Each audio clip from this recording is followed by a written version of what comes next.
Come, journey with me through my box of subpar Halloween costumes as we explore the nightmares that coaches experience in their academic coaching sessions.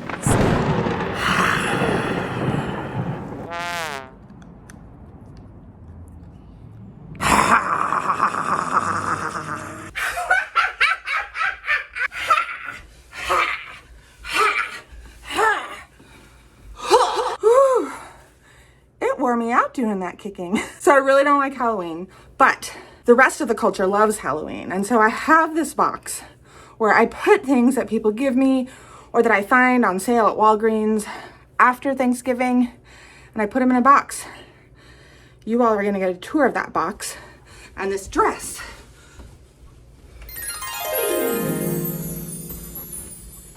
is the first one. So I recently asked all of the academic coaches and educational therapists and teachers and executive function therapists and ADHD coaches in my anti-boring learning lab to tell me their biggest nightmares working with students. We've got 10 of them on these little sheets of paper, and I'm gonna mix them up and I'm gonna share them with you, each with a different costume. So here we go.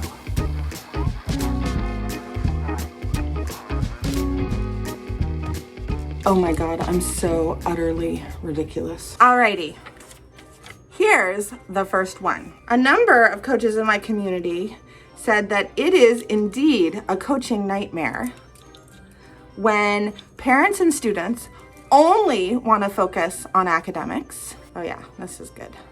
I like this. When they only want to focus on academics and not actually on the student's full well-being. And it's especially a nightmare when they want to focus on getting straight A's. Nightmare number 2. When a student in session just kind of shrugs when you ask them a question and habitually says, I don't know. Maybe not even that enthusiastically. It's really more like, I don't know. Nightmare number 3. This one is kind of connected to the last one, except instead of saying, I don't know,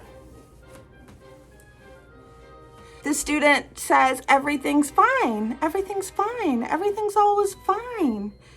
And they're avoidant about their challenges, their grades, their attendance. They don't want to talk about it. They don't even want to see it. Everything's just fine. Nightmare number 4. A parent who micromanages the student during our sessions and in fact simply wants to have a coach to tell the student to do what the parent wants them to do and wants us to make their kids do things. This next one must be done in the shower for what I think will be obvious reasons, though the sound is probably horrible. That's just the nightmare of YouTube fame. Nightmare number 5. A parent who is constantly complaining about their spouse and telling you all kinds of personal details about their family life you really have no business knowing. Does it look weird that I'm like naked here, sort of? I hope not. Nightmare number 6, a client who needs so much help with their organizational and executive function skills that their email is so full, their voicemail is so full you can't leave messages. What else? Oh yeah, and they keep on losing their phones, so you can't even text them. I wish I could put them on my face. I can't see how it looks. Nightmare number 7. Showing all of YouTube my old soap on the corner of my bathroom. Oh, wait, no, sorry, this is coaching related. Nightmare number 7. A parent who is clearly writing or at least editing their students' papers and then they send it to you for your editing from their email address. Nightmare number 8. This one's mine, by the way. A student who couldn't get it together, or at least their family couldn't get it together to get them home on time to connect on Zoom from their desk. And so they're meeting with you in the car, surrounded by the rest of their family, or at school, surrounded by people walking up and down hallways, or some other place that is so hard to concentrate. Nightmare number 9. A parent who thinks you're doing such a crappy job with their kid that they threaten to report you to the Better Business Bureau. This happened to me once. Only once, though, in a 15-year career, and she never did actually report me, but nonetheless, it's a nightmare. And finally, nightmare number 10. A student who is so busy with so many extracurriculars that they are constantly rescheduling your session, and you can never get into a consistent rhythm with them. And there we have it, y'all. Time to take these roaches off my face. Whoop, there's some tape. Welcome to my creative process.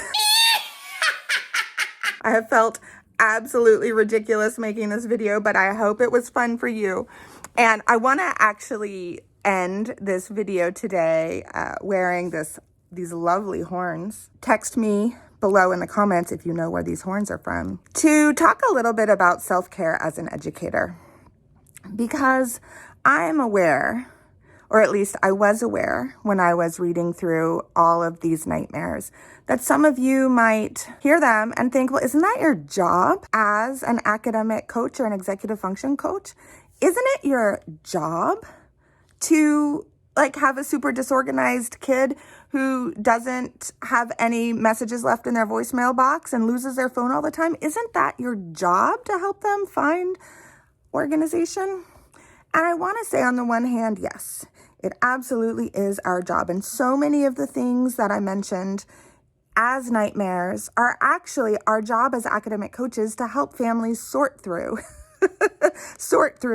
their dysfunction. But we all need places where it's okay to say, oh my God, this feels like a nightmare. Oh my God, this doesn't feel good. We all need an opportunity to complain without judgment and to actually let our true experience be fully seen. So on this Halloween 2023, I want to give you an opportunity to just have all the grumpitude you need about the hard parts of this job doing one-to-one work with students, whether you are a tutor, an academic coach, an educational therapist, etc., etc. If you have a nightmare that I didn't cover in my list of my top 10, please post it below in the comments. I would love to hear your stories, and let's give ourselves the luxury of complaining as a form of self-care so that we can let it go and get back to the work at hand.